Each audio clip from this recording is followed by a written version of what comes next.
उन्नत शेती, प्रगतिशील शेती, त्याचप्रमाणे प्रगतिशील शेतकरी यासाठी नुकतेच पथनाट्य सादर करण्यात आले। बारामती शहरातील भाजी मंडई या ठिकाणी हे पथनाट्य सादर करण्यात आले। उन्नत शेती, समृद्ध शेती साठी हे पथनाट्य कृषी विभाग प्रकल्प संचालक आत्मा पुणे यांच्याद्वारे हे सादर करण्यात आले। पथनाट्याद्वारे जनजागृती करण्यात आली।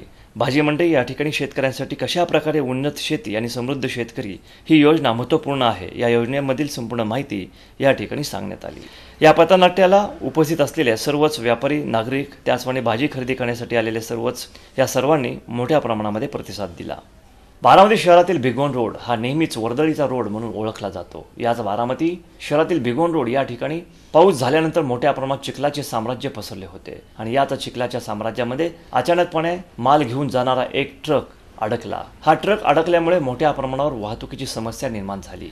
बारामती शहरातील भिगवणकडे जाणारा रस्ता आणि भिगवणकडून बारामतीकडे येणारा, त्याचप्रमाणे बारामतीच्या रेल्वे स्टेशनकडे जाणारे मालवाहतूक गाड्या यामुळे सर्वत्र एकच गोंधळ उडाला।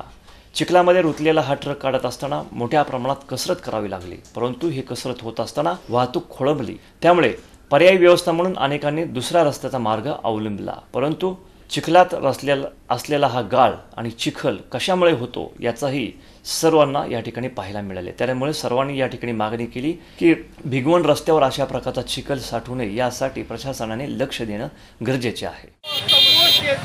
समूह शेती म्हणजे म्हणजे गट शेती म्हणजे आईला यांना मराठीत सांगितलं पाहिजे। गट शेती, समूह शेती म्हणजे ग्रुप फार्मिंग समजलं।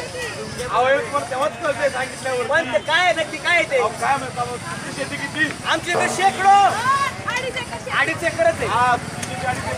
आणि तुमच्यासारखे अल्पभूधारक तुमच्या आजूबाजूचे सगळे गोळा करायचे, एकत्र आणायचे, ते सगळे आल्यानंतर एक मोठीच्या मोठी शेत जमीन तयार होणार।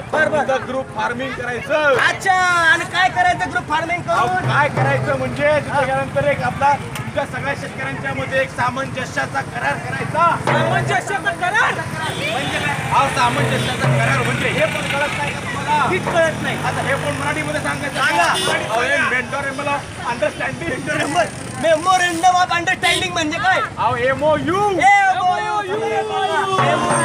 आता काय समजलं? मलाही समजलं काय MOU। आता MOU करायचं म्हणजे सगळ्यांबरोबर, सगळ्या शेतकऱ्यांबरोबर एक करार करायचा। आता मला सांगा, तुमचं आहे किती? 2.5 एकर शेत। 2.5 एकर शेत। 2.5 एकरामध्ये तुमच्याकडे शेत नांगरायला बैल आहेत का? बैलच नाही त्याच्या आहेत का? नाही। आता मला सांगा, तुमच्या शेत जमिनीच्या लगत नागोबा आहे,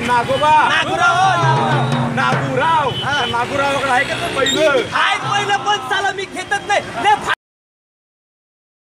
आप कसं काय देणार तुम्ही? वर्षभर 36चा आकडा त्याच्या बरोबर काय देणार तुम्हाला? अजिबात असं वागायचं नाही। आता हाय सामंजस्याचा करार। तो काय करणार माहिती तुम्हाला? काय करणार? तुम्हाला बैल पाहिजेत तर त्या करारा अंतर्गत त्याच्याकडे तुम्ही बैल घ्यायची आणि तुमचं शेत नांगरायचं। असं का? आता मला सांगायचं, नागोबाकडे बैल आहेत तर बैलाला खायला वैरण आहे का? वैरण। 2.5 एकर शेती, 2.5 एकर शेती कमवायचं किती? लावायचं